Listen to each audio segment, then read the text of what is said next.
அக்னி நட்சத்திரம் கடந்த 4ஆம் தேதி தொடங்கி இன்றோடு நிறைவடைந்தது. உலக நன்மைக்காக அக்னி நட்சத்திர நிறைவு நாளில் புதுச்சேரியில் பிரசித்தி பெற்ற மணக்குள விநாயகருக்கு இளநீர் அபிஷேகம் செய்யப்படும். இந்த நிலையில் இந்த ஆண்டும் அக்னி நட்சத்திர நிறைவு நாளையொட்டி மணக்குள விநாயகருக்கு 1008 இளநீர் கொண்டு அபிஷேகம் செய்யப்பட்டது. இவ்விழாவில் பக்தர்கள், சுற்றுலா பயணிகள் அபிஷேகத்தை கண்டு விநாயகரை தரிசித்தனர். தொடர்ந்து உற்சவ மூர்த்திக்கு 108 இளநீர் அபிஷேகம் செய்யப்பட்டது.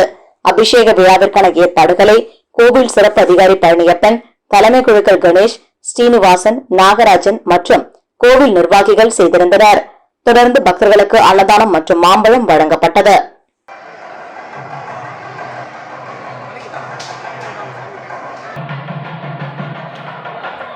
இதேபோல் ஆம்பூர் சாலையில் ஓம் ஸ்ரீ சீரடி அற்புத சாய் ஆலயம் அமைந்துள்ளது. இந்த ஆலயத்தில் அக்னி நட்சத்திர தோஷ நிவர்த்தி நாளை ஒட்டி 500 இளநீர் கொண்டு அபிஷேகம் நடைபெற்றது. தொடர்ந்து சாமிக்கு விசேஷ பூஜைகள் செய்யப்பட்டு மகா தீபாரதனை காட்டப்பட்டது. நிகழ்ச்சிக்கான ஏற்பாடுகளை ஓம் ஸ்ரீ சீரடி அற்புத சாய் நிர்வாகிகளான பாலமுருகன், மாலதி உள்ளிட்ட நிர்வாகிகள் செய்திருந்தனர்.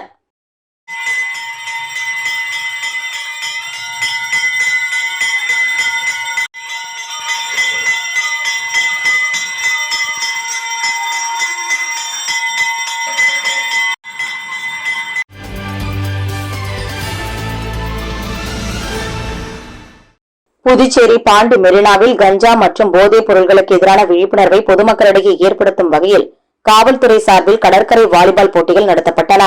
போட்டியை புதுச்சேரி டிஜிபி ஸ்ரீனிவாஸ் தொடங்கி வைத்து பின்னர் செய்தியாளர்களிடம் கூறும்பொழுது, புதுவையில் போதைப் பொருட்களுக்கு எதிரான விழிப்புணர்வை இளைஞர்களிடம் ஏற்படுத்தும் வகையில் விளையாட்டுப் போட்டிகளை நடத்தி வருகிறோம்.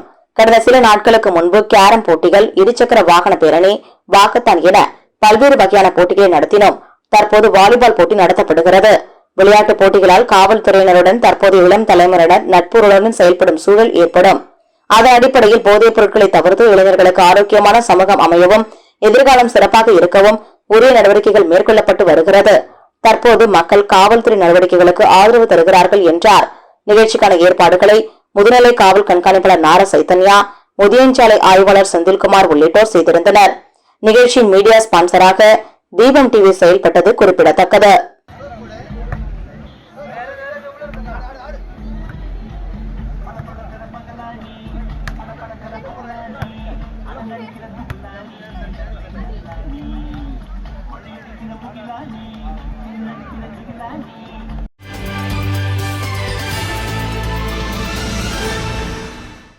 லாஸ்பேட்டையில் அதிக மின்னழுத்தம் காரணமாக டிரான்ஸ்பார்மர் ஒன்று வெடித்து சிதறியது.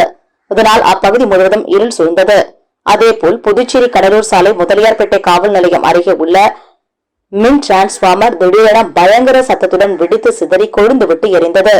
திருவிழாவில் பட்டாசு வெடிப்பது போன்று தொடர்ச்சியாக 20 நிமிடம் டிரான்ஸ்பார்மர் வெடித்து சிதறியதால் அங்கிருந்த குடியிருப்பு வசதிகள் மற்றும் அவ்வழியே சென்ற பாதசாரிகள் தலை தெறிக்க ஓடினர்.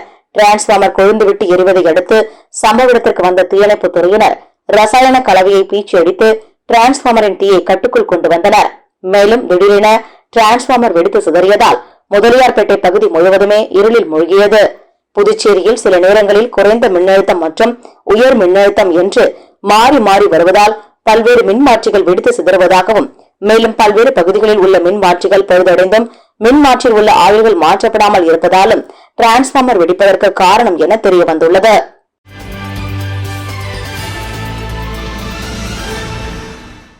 யூனிவர்ஸ் ஃபுட்பால் கிளப் கோடைக்கால கால்பந்து முகாமின் நிறைவு விழா மற்றும் சான்றிதழ் வழங்கும் விழா இந்திரா காந்தி ஸ்டேடியத்தில் உள்ள பாண்டிச்சேரி கால்பந்து சங்கத்தின் வளாகத்தில் நடைபெற்றது. PFA-யின் நிர்வாக உறுப்பினர் ஸ்ரீ வினோத்குமார் அவர்களால் நடத்தப்பட்ட இந்த முகாம் இளம் விளையாட்டு வீரர்களின் கால்பந்து திறன் வளர்க்கும் வகையில் 2024 ஏப்ரல் 22 முதல் மே 27 வரை சாரதா கங்காதரன் காலேஜில் நடைபெற்றது. நிகழ்வின் போது மதிப்புமிக்க விருந்தினர்களான PFA-யின் தலைவர் நேஸ்டர், PFA-யின் தூதர் ராஜேஸ்வரன் மற்றும் PFA-யின் கௌரவ செயலாளர் தனசேகர் ஆகியோர் சான்றிதழ்கள், நினைவு பரிசுகள் மற்றும் முகாம்கள் ஜெர்சிகள் வழங்கினர். விளையாட்டு வீரர்கள் தங்கள் பெற்றோருடன் சான்றிதழ் பெற்று கௌரவிக்கப்பட்டனர். இது பிராந்தியத்தில் ஆர்வமுள்ள கால்பந்து வீரர்களின் திறமைகளை வளர்க்கிறது. மேலும் இளம் விளையாட்டு வீரர்களுக்கு அவர்களின் திறன்களையும் விளையாட்டின் மீதான ஆர்வத்தையும் மேம்படுத்துவதற்கான வாய்ப்புகளை வழங்குகிறது என நிகழ்ச்சி ஒருங்கிணைப்பாளர்கள் தெரிவித்தனர்.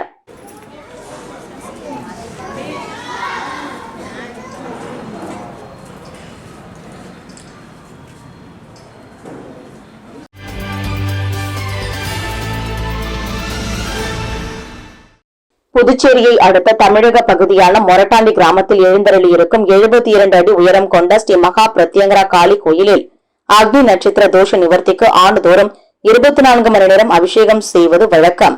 அதேபோல் இந்த ஆண்டும் அதிகாலை முதல் தொடர்ந்து அபிஷேகம் நடைபெற்றது. இந்த அக்னி நட்சத்திரம் தோஷ நிவர்த்தி அபிஷேக பெருவிழாவிற்காக பக்தர்கள் தங்களால் முடிந்த அபிஷேக பொருட்களை தானமாக அளித்து வணங்கினர்.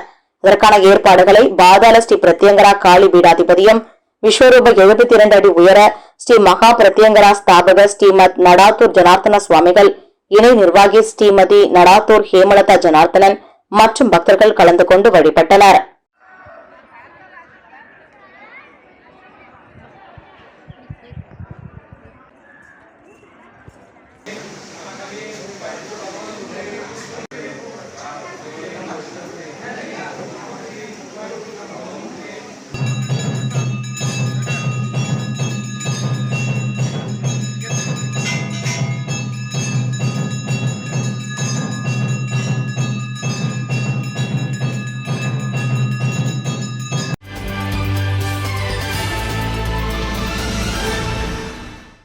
தமிழக வெற்றி கழகத்தின் தலைவர் தளபதி விஜய் அறிவுறுத்தலின்படி பட்டினியில்லா உலகத்தை ஏற்படுத்த வேண்டும், அனைவருக்கும் உணவு கிடைத்திட வேண்டும் என்பதை வலியுறுத்தி உலக பட்டினி தினத்தன்று தமிழகம் மற்றும் புதுச்சேரி முழுவதும் அனைத்து சட்டமன்ற தொகுதிகளிலும் பொதுமக்களுக்கு அன்னதானம் வழங்க வேண்டும் என பொதுச் செயலாளர் புசி ஆனந்த் மற்றும் புதுவை மாநில செயலாளர் சரவணன் ஆகியோர் வழிகாட்டுதலின்படி வில்லியனூர் தமிழக வெற்றி கழக தலைவர் பிரபு தலைமையில் அன்னதானம் வழங்கப்பட்டது. இதனைத் தொடர்ந்து தமிழக வெற்றி கழகத்தின் உறுப்பினர் அடையாள அட்டையை உறுப்பினர்களுக்கு வழங்கினார். இந்நிகழ்ச்சியில் தமிழக வெற்றி கழக நிர்வாகிகள் அருண், ராஜவேல், பாலா ஆகியோர் கலந்து கொண்டனர்.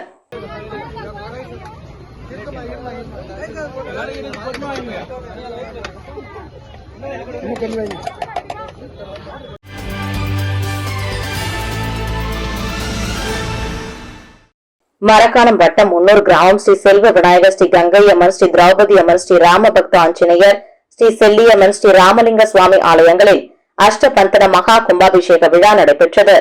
மேலும் கும்பாபிஷேக விழாவை முன்னிட்டு 4ஆம் கால பூஜை, விநாயகர் பூஜை, யுக்த ஹோமம், தத்துவ அர்ச்சனை, நாடி சந்தனம் ஆகியவை நடைபெற்றன. தொடர்ந்து ஸ்ரீ செல்வ விநாயகர் ஆலய விமான கலசங்களுக்கு மகா கும்பாபிஷேக விழா நடைபெற்றது. மூலவர் ஸ்ரீ செல்வ விநாயகருக்கு மகா அபிஷேகமும் நடைபெற்றது. மேலும் மூலவர் ஸ்ரீ கங்கை அம்மனுக்கு மகா அபிஷேகம் நடைபெற்றது. தொடர்ந்து ஸ்ரீ ராமபக்தர் ஆஞ்சநேயர், ஸ்ரீ வள்ளலார் மகாபிஷேகம் நடைபெற்றது. தொடர்ந்து பாரம்பரிய தெய்வமான ஸ்ரீ திரௌபதி அம்மன் ஆலய கருவறை விமான கலசங்களுக்கு மகா கும்பாபிஷேக விழா நடைபெற்றது. மேலும் வெள்ளி கவசத்தில் காட்சியளித்த ஸ்ரீ திரௌபதி அம்மனுக்கு கற்பூர ஆரத்தி காண்பிக்கப்பட்டது. நிகழ்ச்சிக்கான ஏற்பாட்டினை திரௌபதி அம்மன் 18ஆம் நாள் விழா உபயதாரர்கள் மற்றும் கிராம இளைஞர்கள் செய்திருந்தனர்.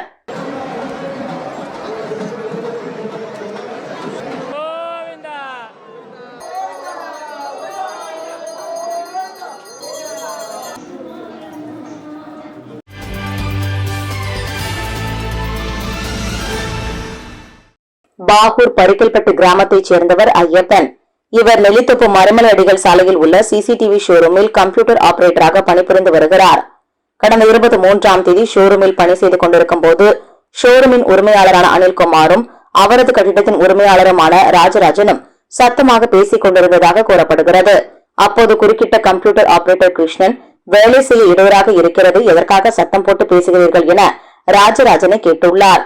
அப்போது கிருஷ்ணன் அம்பேத்கர் உருவம் பொறிக்கப்பட்ட டி ஷர்ட் அணிந்திருந்திருக்கிறார். அதை பார்த்த ராஜராஜன், உன் டி ஷர்ட்டை பார்த்தாலே நீ என்ன ஜாதி என்று தெரிகிறது, நீ எல்லாம் பேசவே கூடாது என்று தகாத வார்த்தையால் ஜாதி பெயரை சொல்லி பேசியதோடு கொலை மிரட்டல் விடுத்ததாக கூறப்படுகிறது. இதனால் மன உளைச்சலுக்கு ஆளான கிருஷ்ணன் தன்வந்திரி நகர் பிசிஆர் செல் காவல் நிலையத்தில் புகார் அளித்தார். புகாரை பெற்றுக் கொண்ட போலீசார் இதுவரை அந்த புகாரின் மீது எந்தவித நடவடிக்கையும் எடுக்கவில்லை. இந்நிலையில் செய்தியாளர்களை சந்தித்த கிருஷ்ணன், அத்தனை பேர் முன்னாடியே நான் ஜாதி பேரை வச்சு எங்கள் அம்மாவே என்னை வச்சு இழிவாக பேசுறதுனால எனக்கு ரொம்ப மன உளைச்சல் ஆயிடுச்சு. எனக்கு தெரிஞ்ச என் அண்ணனை வச்சு தான் நான் கேஸ் ஃபைல் பண்ணேன். மூலியமாக பண பலத்தையும் ஆள் பலத்தையும் வச்சு கொலை மிரட்டலும், எனக்குமே அந்த ஷாப்பில் கொலை மிரட்டல் விட்டுட்டு உன்னை வெட்டி போட்டு விட நாயேன்னு சொல்லிட்டு தான் போனார் வெளியவே. நான் ஸ்ட்ரைட்டாக எஸ்சி எஸ்டி கமிஷனுக்கு தான் நான் போக வேண்டியதாக இருக்கும். எனக்கு முக்கியமாக எனக்கும் என் குடும்பத்துக்கும் இது மூலமாக என்ன தெரிவிக்கிறேன்னா, என் குடும்பத்துக்கும் எனக்கும் பாதுகாப்பு வேணும். எனக்கு நடந்த மாதிரி இன்னும் எத்தனை பேருக்கு நடக்கக்கூடாது. அவர் எவ்வளோ ஒரு வன்மம் இருந்தால் ஜாதியை வச்சு ஒரு மனுஷனை வந்து பேசலாம். அவருக்கு எப்படி உரிமை இருக்குது, அவர் மனசில் எவ்வளோ வன்மை ஒரு காழ்ப்புணர்ச்சி இருந்தால் ஒரு ஆளை எப்படி இந்த மாதிரி பேசலாம். இந்த சமுதாயத்தில் நீதி கிடைக்கணுன்றதுக்காக தான் உங்களை தேடி வந்திருக்கிறேன்.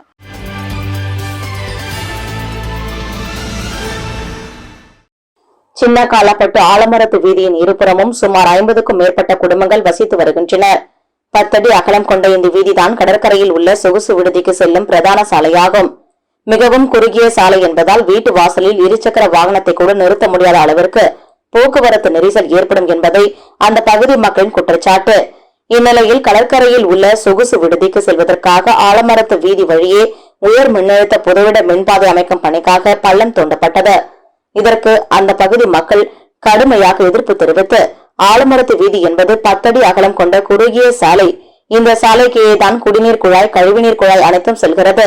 இதே வழியில் மீண்டும் உயர் மின்னழுத்த புதைவட மின்பாதை அமைத்தால் இங்குள்ள மக்கள் கடுமையாக பாதிக்கப்படுவார்கள் என எதிர்ப்பு தெரிவித்தனர். பொதுமக்கள் எதிர்ப்பால் மின்பாதை அமைக்கும் பணி நிறுத்தப்பட்டது. இதனால் அப்பகுதியில் சிறிது நேரம் பரபரப்பு ஏற்பட்டது. இது குறித்து அப்பகுதிவாசிகள் கூறும்போது, இது வந்து இன்னைக்கு நேற்று பிரச்சனை கிடையாது. குறைஞ்சது ஒரு மோர் தென் 10 இயர்ஸாக நாங்கள் பண்ணிட்டு இருக்கோம். இப்போ இந்த ஸ்ட்ரீட் நீங்கள் கவர் பண்ணீங்கன்னா வண்டியை நம்ம இங்கே விட்டுட்டோம்னாக்கா வேற இவங்க கார் போகணும்னு வச்சுக்கோங்களேன். இங்கே ஒரு ஆள் இருக்கிறாங்க, 2 ஆள் இருக்கிறாங்கன்னா நம்ம ஒரு வாட்டி எடுத்துன்னு வந்து நவுத்தி விடலாம். நான் உள்ள உட்காந்து என்னால் ஒரு ஒர்க் பண்ண முடியல, உட்காந்து சாப்பிட முடியல, பெரியவங்க நைட்டில் இங்கே நிற்க முடியல, போக முடியல, குழந்தைய வச்சுட்டு நிற்க முடியல. இங்கே எல்லாமே வந்து ரொம்ப வேகமாக யூஸ் பண்ணுறாங்க. இரவு நேரங்களில் தொல்லைன்னு பார்த்தீங்கன்னாக்கா சவுண்டு, டிஜே பண்ணுறது, போகிறது வருது. இது நாள் வரைக்கும் ஒரு ஆள் கூட இங்கே உள்ளே இருந்து வந்து இந்த மாதிரி எங்களுக்கு ஒரு பிரச்சனை இருக்குன்னா அதை கன்வே பண்ணியிருக்கணும். இதுதான் பிரச்சனை, எதனால, இதுக்கு வேற என்ன ஆல்டர்னேட் பண்ணலாம்னு அவங்க கேட்டிருக்கணும். மற்றபடி அவங்க எதுவுமே கேட்கல. இது இந்த அளவுக்கு இப்போ இவ்வளோ பெரிய பிரச்சனையாக இங்கே வந்து நிற்குது.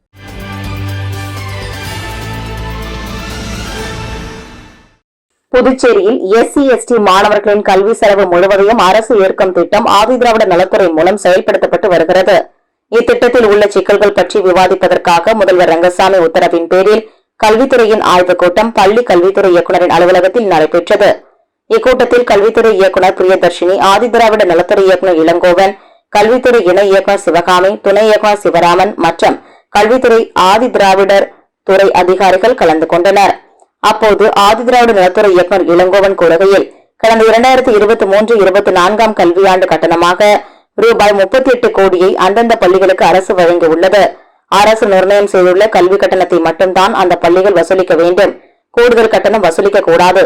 அது போன்று நடந்தால் அந்த பள்ளிகள் மீது நடவடிக்கை எடுக்கப்படும் என்றார்.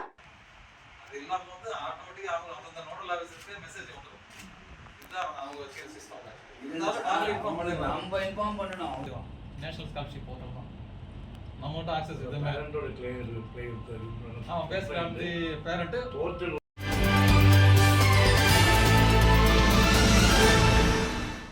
யுனிவர்சல் புக் ஆஃப் ரெக்கார்ட் மற்றும் future Kalam book of record புத்தகங்களில் பதிவு செய்வதற்காக விசாகா ஸ்போர்ட்ஸ் மற்றும் மியூசிக் நிறுவன பிரகாஷ் ஆகியோர் சார்பில் காற்று துப்பாக்கியை ஒரே கையில் பிடித்து சுடுதல், தோளில் சுமந்து சுடுதல், குறித்த நேரத்தில் ஏர்கன் புல்லட் நிரப்புதல் என உலக சாதனை நிகழ்ச்சி சென்னையில் நடைபெற்றது.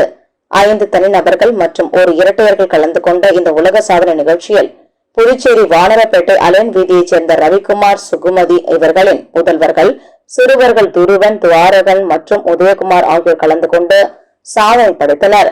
இந்நிகழ்ச்சியில் சிறப்பு விருந்தினர்களாக யுனிவர்சல் புக் ஆஃப் ரெக்கார்ட் சார்பில் டாக்டர் பாபு பாலகிருஷ்ணன் மற்றும் மஞ்சு ஆகியோர் கலந்து கொண்டு சாதனை படைத்த சிறுவர்களுக்கு பாராட்டி பதக்கங்களை வழங்கி சான்றிதழ்களை வழங்கினர்.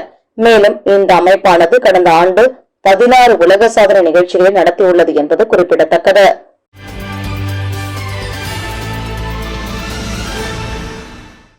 சென்னையில் உள்ள குருஷேத்திர IAS அகாடமி, புதுச்சேரி உயர்கல்வி மன்றம் மற்றும் தேசிய மீனவர் சங்கம் இணைந்து புதுச்சேரியில் முத்து சிப்பிகள் 3 என்ற நிகழ்ச்சி நடத்தினர். கம்பன் கலையரங்கில் நடைபெற்ற நிகழ்ச்சியில் அரசாங்க தேர்வுகள், உயர்கல்வி மற்றும் வேலைவாய்ப்புகள், தொழில் வழிகாட்டுதல் வழங்கப்பட்டது. நிகழ்ச்சியில் குருச்சேத்திர IAS அகாடமியின் இணை இயக்குநர் ஹேமகுமார் மத்திய அரசு மற்றும் அகில இந்திய பணிகள் உள்ள வாய்ப்புகள் பற்றி விளக்கினார். இதனைத் தொடர்ந்து தமிழ்நாட்டுப்புற கலை நிகழ்ச்சிகள் நடைபெற்றன. சிறப்பு விருந்தினர்களாக சென்னை உயர்நீதிமன்ற முன்னாள் நீதிபதி வாசகி, தமிழ்நாடு மாநில சட்ட ஆணைய உறுப்பினர் தீனதயாளன், பாண்டிச்சேரி பல்கலைக்கழக முன்னாள் இயக்குநர் ராமதாஸ் மற்றும் தேசிய மீனவர் சங்கத்தின் செயல் தலைவர் பிரபாகரன் மற்றும் புதுச்சேரி சுற்றியுள்ள சாதனையாளர்கள் கௌரவிக்கப்பட்டனர். முன்னாள் துணை காவல் கண்காணிப்பாளர் நித்யானந்தன் நன்றி தெரிவித்து குருஷேத்திர IAS அகாடமி சார்பில் கல்வி உதவித்தொகை தேர்வு நடத்தப்பட்டு பரிசுகளும் வழங்கி கௌரவிக்கப்பட்டது.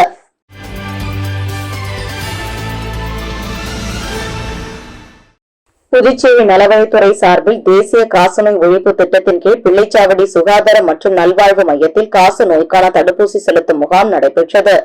இம்முகாமிற்கு தலைமை மருத்துவ அதிகாரி மேரி ஹெப்சிபாய் தலைமை தாங்க கிராமப்புற செவிலியர் சரளாராணி வரவேற்புரையாற்றினார்.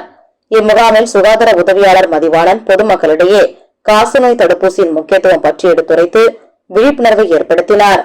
கிராமப்புற செவிலியர் சித்ரா முன்னிலை வகித்தார். இந்நிகழ்ச்சிக்கான ஏற்பாட்டினை ஆஷா பணியாளர்கள் ஜெயமாரணி மற்றும் அனிதா செய்திருந்தனர்.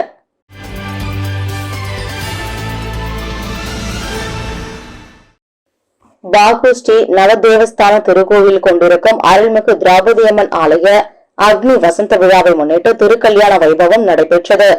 முன்னதாக மங்கள இசையுடன் தொடங்கிய நிகழ்ச்சியில் திரௌபதி அம்மனுக்கு சிறப்பு அபிஷேகம் ஆராதனைகள் செய்து கொடியேற்றி நாள்தோறும் பல்வேறு நிகழ்வுகள் நடைபெற்று விநாயகர் சிறப்பு ஹோமம் செய்து பெண்கள் சுவாமிக்கு திருக்கல்யாண சீர்வரிசை எடுத்து வந்து திருமாங்கல்ய நான் அணிவிக்கும் நிகழ்ச்சி நடைபெற்றது. தொடர்ந்து அர்ஜுனன் திரௌபதிக்கு மாலை மாற்றுதல் நிகழ்ச்சியும் நடைபெற்று மகா தீபாராதனை காண்பிக்கப்பட்டது. அதனைத் தொடர்ந்து பொதுமக்களுக்கு அட்சதை வழங்கி ஆசிர்வதித்து அன்னதானம் வழங்கப்பட்டது. இதற்கான ஏற்பாடுகளை அறங்காவல் குழு தலைவர் நடேசன், துணைத் தலைவர் சரவணன், செயலாளர் திம்மாச்சி, பொருளாளர் ஹரி மற்றும் ஊர் பொதுமக்கள் உபயதாரர்கள் செய்திருந்தனர்.